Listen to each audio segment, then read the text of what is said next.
Haryana police भर्ती के नए नियम जारी कर दिए गए हैं। आप देख सकते हैं Haryana government home department notification 30 जनवरी 2024। तो अब अगर आपको हरियाणा पुलिस में भर्ती होना है तो आप पर ये नियम लागू होंगे। तो इस वीडियो में पूरी चर्चा करेंगे डिटेल से एक एक लाइन की, तो इस वीडियो को आप पूरा देखना। In exercise of the powers conferred under the proviso to Article 309 of the Constitution of India, read with Section 92 of the Haryana Police Act 2007, the Governor of Haryana hereby makes the following rules further to amend the Punjab Police Rules 1934 in their application to the state of Haryana। तो देखिए Haryana police act 2007 में बदलाव कर दिए गए हैं और Punjab police rules 1934 में भी बदलाव किए हैं। दीज रूल्स में भी called Punjab police Haryana amendment rules 2024, तो इन्हें अब Punjab police Haryana amendment rule 2024 कहा जाएगा। In the Punjab police rules 1934 for rule 12.16। तो देखिए जो पंजाब पुलिस रूल 1934 का एक्ट है उसमें रूल नंबर 12.16 की जगह अब नया रूल डाल दिया है। कौन सा? ये वाला, प्रोसीजर फॉर डायरेक्ट रिक्रूटमेंट। तो डायरेक्ट रिक्रूटमेंट अब हरियाणा पुलिस में कैसे होगी? अगर बात करें कांस्टेबल की और सब इंस्पेक्टर की, तो all vacancies in the rank of constable, तो जितनी भी कांस्टेबल की वैकेंसीज हैं कांस्टेबल की रैंक में, और 50% सैंक्शन पोस्ट किसकी? सब इंस्पेक्टर की।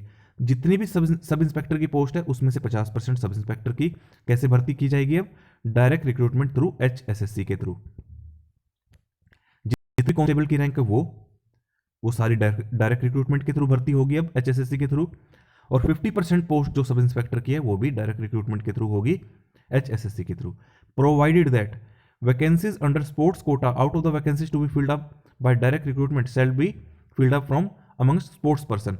तो जो स्पोर्ट्स कोटा के लिए रिजर्व्ड होती हैं वो डायरेक्ट रिक्रूटमेंट से नहीं, वो स्पोर्ट्स पर्सन से फिल की जाएंगी। ये तो बात आपको पता ही होगी। The Haryana staff selection commission, point number B, the HSSC may co-opt one or more technical experts such as serving or retired police officer not below the rank of DSP, physiologist, doctor, subject matter expert, etc. from time to time to assist it. These experts shall be person of repute in their respective field having minimum 10 year of experience।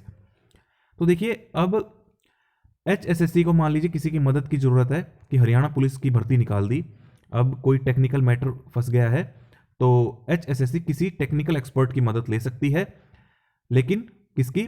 वो DSP की rank से नीचे नहीं होना चाहिए और 10 साल का एक्सपीरियंस कम से कम उसके पास हो। और DSP, ASP, SP, SSP ऐसे जितनी भी IG जो हायर पुलिस रैंक है DSP या उससे ऊंची, उनकी मदद ले सकती है भर्ती प्रक्रिया को पूरा करने के लिए। फिजियोलॉजिस्ट की मदद ले सकती है, डॉक्टर्स की मदद ली जा सकती है, कोई भी सब्जेक्ट मैटर के एक्सपर्टीज का इस्तेमाल कर सकता है हरियाणा स्टाफ सिलेक्शन कमीशन, जिसका 10 साल का अनुभव होगा। Point number C, the HSSC shall be responsible for maintaining a computer based management information। और HSSC जब भर्ती प्रक्रिया जो पूरी करेगी उसका पूरा कंप्यूटराइज्ड डाटा उसको सुरक्षित रखना होगा अपने पास। कैसे? मैनेजमेंट इंफॉर्मेशन सिस्टम के थ्रू, चाहे वो सिलेक्शन प्रोसेस हो, ऑनलाइन एप्लीकेशन कितनी आई, कितनी प्रोसेस की, रिजल्ट कैसे निकाला, सारा का सारा डाटा HSSC को अपने पास कंप्यूटर पर मेंटेन करना होगा सिलेक्शन प्रोसेस का। Point number 2, requisition. Whenever there is sufficient number of vacancies for direct recruitment, तो जब पुलिस विभाग के पास काफी सारे पद खाली होंगे और उन्हें लगेगा कि अब भर्ती करनी हो गई है, तो वो क्या करेंगे? तो जो डायरेक्टर जनरल ऑफ पुलिस जी हैं, जो DG साहब हैं, वो क्या करेंगे? गवर्नर, स्टेट गवर्नमेंट की, हरियाणा सरकार की अप्रूवल लेंगे कि हमें इतनी भर्ती करनी है, और फिर जब हरियाणा सरकार की अनुमति मिल जाएगी तो HSSC के पास रिक्विजिशन भेज दी जाएगी कि इतनी कांस्टेबल की, इतनी SI की भर्ती आप कर दीजिए। Point number 3, public information on risk of requisition from the Director General of Police. The HSSC shall notify the vacancies at least 15 days prior to the last date for submission of application in at least 2 prominent daily newspaper in the state, one of which shall be in Hindi and another in English। तो जैसे ही director general of police से DG साहब से requisition आ जाएगी कि इतनी constable और SI की वैकेंसीज आप फिल कर दीजिए हमारे लिए, तो HSSC क्या करेगी? कम से कम 15 दिन पहले नोटिफिकेशन जारी करेगी वैकेंसी का। एक तो होगा हिंदी का न्यूज़पेपर और कम से कम एक इंग्लिश का। The advertisement shall give details of vacancies, mode of application and the eligibility condition. Other details shall be posted on the official website of the HSSC। तो जो HSSC क्या करेगी कि डिटेल्ड एडवर्टाइजमेंट निकालेगी जिसमें सारी जानकारी उसको देनी होगी। आपको पता है HSSC डिटेल्ड एडवर्टाइजमेंट निकालती है। Fourth point applications. Point A, a candidate against whom a criminal court has framed charges on or before the last date of submission of application form shall not be considered eligible to submit application form। तो इस बात का आप ध्यान रखें, यहां पर rule में ही लिख दिया है अब कि ऐसा कैंडिडेट जिसके खिलाफ क्रिमिनल कोर्ट ने चार्जेस फ्रेम कर दिए हैं last date application form fill करने की, अगर उससे पहले आपके खिलाफ चार्जेस फ्रेम हो चुके हैं तो आप एलिजिबल नहीं है हरियाणा पुलिस में भर्ती होने के लिए। Point number B, applications must be accompanied with prescribed fee and shall be received online। The information submitted online by the candidate shall be final। आपको पता ही है वो तो कि आवेदन कैसे किए जाते हैं हरियाणा पुलिस की भर्ती के लिए, अब तो ऑनलाइन ही हो गए हैं। ऑनलाइन आवेदन, ऑनलाइन फीस आपको जमा करनी होगी। Point C, shall be allotted to the eligible candidate and shall be uploaded on the official website of the HSSC। Once allotted, each candidate shall be able to generate admit card to join the process of selection। तो जब आप आवेदन कर देंगे online तो कुछ दिन बाद फिर आपका एडमिट कार्ड आ जाएगा जो आप ऑनलाइन डाउनलोड कर पाएंगे। फिफ्थ पॉइंट, क्वालिफाइंग टेस्ट कैसे होगा। HSSC shall invite educate number of candidates on the basis of merit obtained by them in the common eligibility test for physical measurement test and then for physical screening test। तो देखिए सबसे पहले HSSC क्या करेगी, common eligibility test लेगी और उसके आधार पर जितने छात्र शॉर्टलिस्ट होंगे किसके लिए, फिजिकल मेजरमेंट टेस्ट के लिए। तो सबसे पहले आपका क्या एग्जाम होगा, आपका एग्जाम होगा CET का, कॉमन एलिजिबिलिटी टेस्ट का। उसके बाद आपका होगा फिजिकल मेजरमेंट टेस्ट और उसके बाद होगा आपका physical screening test, both of which shall be of qualifying nature only. तो PMT और PST, फिजिकल मेजरमेंट टेस्ट और फिजिकल स्क्रीनिंग टेस्ट, दोनों ही आपका क्वालिफाइंग नेचर का होगा। अच्छा, क्वालिफाइंग नेचर मतलब फाइनल मेरिट में इसके मार्क्स नहीं जुड़ते हैं, बस ये क्वालिफाइंग होते हैं, बस पास करना होता है। The HSSC may do so in such number of batches as it deemed necessary so as to shortlist qualified candidate equal to 4 times the number of advertised post of each category for knowledge test। तो batches में exam ले सकती है HSSC ताकि 4 गुना candidate knowledge test के लिए test किए जा सके। अच्छा, अब फिजिकल मेजरमेंट टेस्ट का क्या क्राइटेरिया रहेगा। The candidate shall have to undergo physical measurement test यानी कि PMT एज पर standards prescribed in appendix B of the Haryana police non gazetted and other rank service rule 2017। अच्छा, तो यहाँ नहीं दिए क्या इन्होंने, यहाँ नहीं दिए इन्होंने, यहाँ लिखा है कि Haryana police non gazetted and other rank service rule 2017 में वहां पर बताया गया है। चलिए आगे देखते हैं एक बार।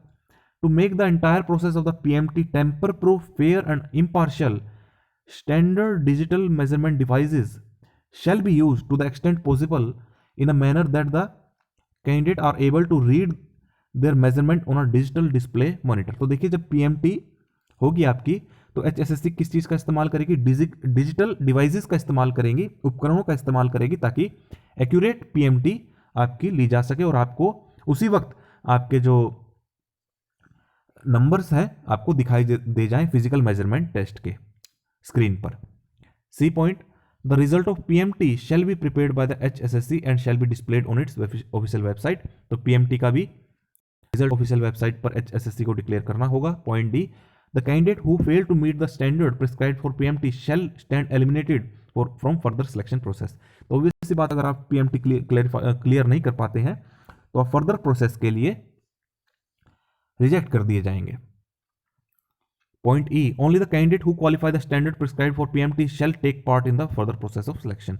तो जो PMT क्लियर वही PST और नॉलेज टेस्ट के लिए एलिजिबल होगा। 7 पॉइंट, अब PST कैसे होगा, physical screening test. The candidate who have qualified PMT shall further appear in PST to judge their physical fitness and endurance। तो जो PMT पास कर देगा उसे क्लियर होना पड़ेगा। The standards prescribed for this test shall be as under। तो देखिए PST को तो बता दिया, PMT का नहीं बताया था। चलो, अगर आप मेल कैंडिडेट हैं तो आपको दौड़ लगानी होगी, क्या लिखा है, 2.5 किलोमीटर। अच्छा, 2.5 किलोमीटर की रेस आपको पूरी करनी होगी कितने समय में, केवल 12 मिनट में। अगर आप फीमेल कैंडिडेट हैं तो 1 किलोमीटर आपको रेस लगानी होगी 6 मिनट के अंदर अंदर। अगर आप सर्विसमैन है तो 1 किलोमीटर 5 मिनट के अंदर। अच्छा, रेडियो फ्रीक्वेंसी आइडेंटिफिकेशन डिवाइस यानी कि RFID और any other superior and reliable technology shall be used to ensure reliability of this test at the description of the HSSC। तो RFID या फिर कोई और उपकरण का इस्तेमाल किया जा सकता है आपकी रेस या पीएचडी की जांच करने के लिए, ताकि एक्यूरेट इंफॉर्मेशन, कोई गड़बड़ ना हो, कोई दिक्कत ना हो, इसलिए डिजिटल उपकरणों का HSSC इस्तेमाल कर सकती है, जैसे कि RFID का। The responsibility of having the requisite medical fitness to undergo this test shall rest upon the candidate। तो आपके पास आप मेडिकली फिट हो इस टेस्ट के लिए, तभी अपीयर हो, क्योंकि ये रिस्पॉन्सिबिलिटी आपकी है कि आप फिजिकली फिट हैं और आप स्वयं इच्छा से इस टेस्ट देने आए हैं। Point B, the candidate who fail to meet the standard prescribed for PhD shall stand eliminated. अगर आप पीएचडी क्लियर नहीं कर पाते तो आप नॉलेज टेस्ट या आगे के प्रोसेस के लिए एलिजिबल नहीं है, एलिमिनेट हो जाएंगे। Point C, the result of PhD shall be prepared by HSSC, official website पर डिक्लेयर करना होगा पीएचडी का टेस्ट रिजल्ट को। Point D, only the candidate who qualify the standard prescribed for PhD selection process. तो जो PhD pass करेगा वो आगे फर्दर प्रोसेस में इन्वॉल्व हो पाएगा। नॉलेज टेस्ट कैसे होगा? जिसकी वेटेज रहेगी 94.5% की, 94.5 नंबर का आपका परसेंटेज का नॉलेज टेस्ट होगा। HSSC shall shortlist candidate equal to 4 times the number of advertised post for each category those who have qualified their PMT and PhD। तो 4 गुना कैंडिडेट जितनी भी पोस्ट निकाली गई हैं और जो PhD और PMT क्लियर कर लेंगे, केवल वही नॉलेज टेस्ट के लिए अपीयर हो पाएंगे। To further appear in the knowledge test, the detailed procedure of test shall be as follows. तो नॉलेज टेस्ट का पूरा प्रोसीजर बता दिया है। All candidates shall have to undergo a knowledge test of 94.5% weightage comprising of objective type multiple choice question। तो MCQ type होगा आपका knowledge test. Each question will carry equal marks, हर एक क्वेश्चन इक्वल मार्क्स का होगा। Point B, the medium of exam bilingual, Hindi English में आपसे question पूछे जाएंगे, एक्सेप्ट इंग्लिश लैंग्वेज क्वेश्चंस और हिंदी लैंग्वेज क्वेश्चंस। हिंदी में पूछी जा सकती है और इंग्लिश में ही। Point C, the test paper shall include questions of general studies, general science. अच्छा, सिलेबस बता दिया यहाँ पर। नॉलेज टेस्ट का सिलेबस क्या रहेगा? जनरल स्टडीज के क्वेश्चंस होंगे, science, current affair, general reasoning, mental aptitude, numerical ability, agriculture, animal husbandry, other relevant field trade. There shall be at least 10 questions relating to basic knowledge of computer. तो 10% question जो हैं आपके computer से पूछे जाएंगे और at least 20% question relating to basic knowledge about Haryana. तो 20% questions आपके हरियाणा जीके के पूछे जाएंगे। The standard of question shall be as expected of an educated person having passed 10+2 examination for the post of constable and graduation for the post of SI। तो questions का स्तर क्या रहेगा, कितने मुश्किल आ सकते हैं?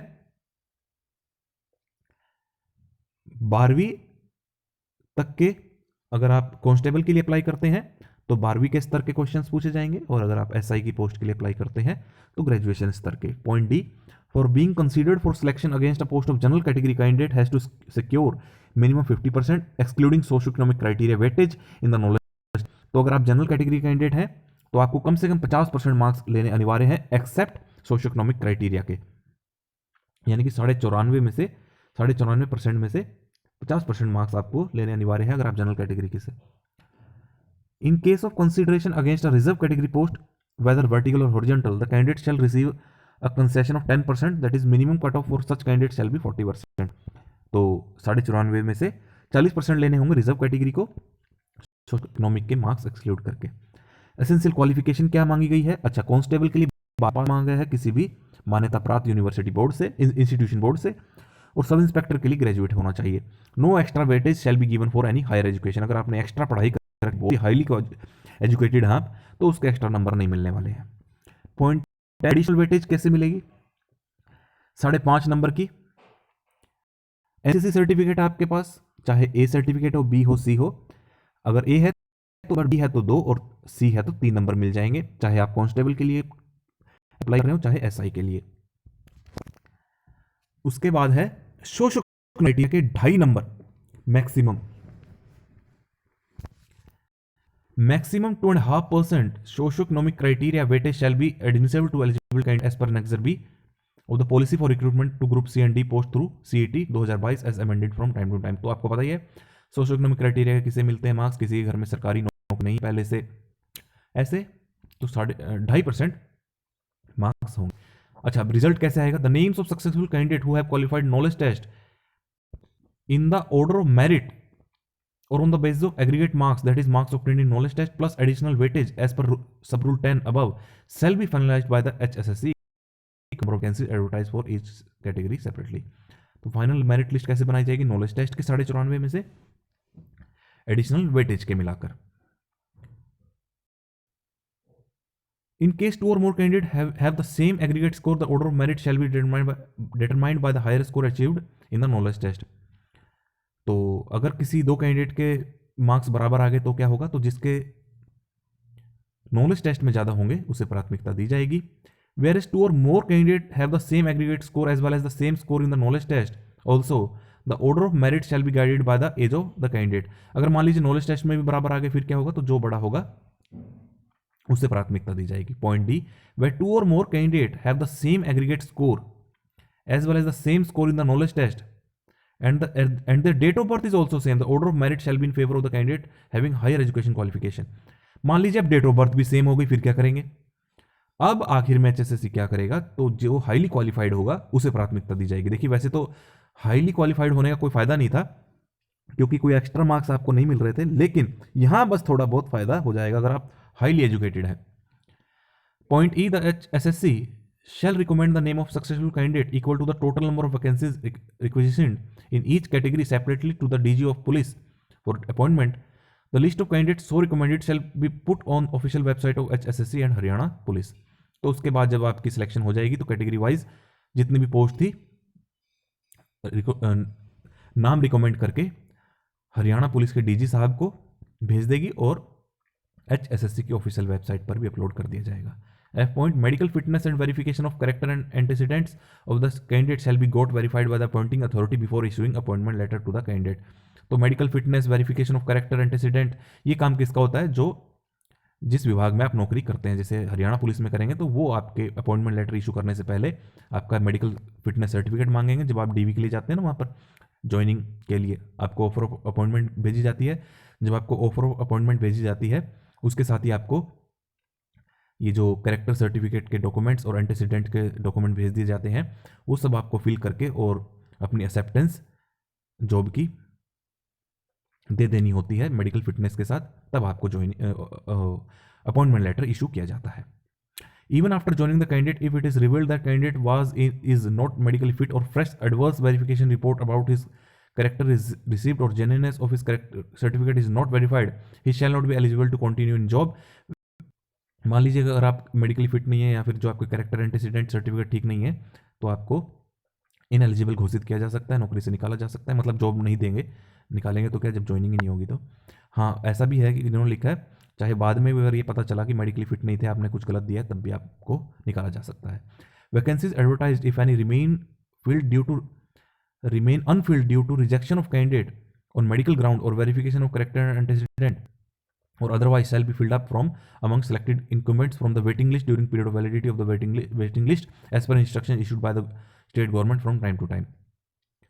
तो मान लीजिए अगर आपको किसी कैंडिडेट को जॉब से निकाल दिया जाता है किस वजह से, मेडिकली अनफिट की वजह से या फिर कैरेक्टर एंटेसिडेंट की वजह से, तो वेटिंग लिस्ट में से कैंडिडेट का नाम आगे बढ़ा दिया जाएगा। Point G, all vacancies following vacant for any other reason including due to resignation और death of newly selected appointed incumbent during the period of validity of the waiting list shall be filled up from the waiting list as per instruction. तो अगर मान लीजिए joining करवा ली और किसी candidate ने resign दे दिया या डेथ हो गई, तो वेटिंग लिस्ट की अगर वैलिडिटी बची हुई है तो वेटिंग लिस्ट से कैंडिडेट को उठा लिया जाएगा। Point H, vacancies which are not filled up on the day of expiry of the main list as well as the waiting list as per the instruction issued by the government of Haryana from time to time shall be considered in the next recruitment. Vacancies which are not filled up on the day of expiry of the main list, तो जो post vacant post नहीं भर्ती हो पाई वो next recruitment में भर दी जाएगी। अच्छा, special recruitment, the above procedure of recruitment shall not apply to the appointment of the children of deceased police official. तो जो पुलिस ऑफिशियल की डेथ हो चुकी है और उनके चिल्ड्रन को नौकरी देने से संबंधित की बात है तो वो इस नोटिफिकेशन के दायरे में नहीं आएंगे क्योंकि वो एक्स ग्रेसिया स्कीम के अंदर आते हैं जो कि हरियाणा सरकार की अलग से स्कीम है। It shall also not apply to the recruitment of constable in specialized wing of the Haryana police which telecommunication wing. तो देखिए वैसे तो ये कांस्टेबल की ये सारे रूल कांस्टेबल पर लगते हैं, लेकिन जो स्पेशल विंग के कांस्टेबल हैं जैसे कि telecommunication wing, Haryana police commando force, Indian reserve battalion, state crime record bureau, band and bugler staff, mounted police, dog squad, cyber cell and officials with special qualification और experience and to other specialized wing which are sanctioned or may be created sanctioned by the state government in future। तो इन सारी post के लिए ये rule apply नहीं होते क्योंकि ये स्पेशलाइज्ड क्वालिफिकेशन मांगते हैं। The procedure for this specialized wing shall be such as approved by the government director general of police from time to time. इनके लिए अलग से रूल होंगे। तो मैंने आपको सारी डिटेल में बातें बता दी हैं कि अब हरियाणा पुलिस में अगर आपको भर्ती होना है, चाहे कांस्टेबल, सब इंस्पेक्टर, तो आपके ऊपर ये सारे रूल्स लागू होंगे। तो अब आप इस वीडियो को ज़्यादा से ज़्यादा शेयर करें, और अगर आप चाहते हैं कि ऑल ओवर इंडिया की वैकेंसीज की न्यूज़ आपको इस चैनल पर मिलती रहे और सरकारी कर्मचारियों से संबंधित खबरें आपको मिलती रहे, तो इस चैनल को जरूर सब्सक्राइब करें।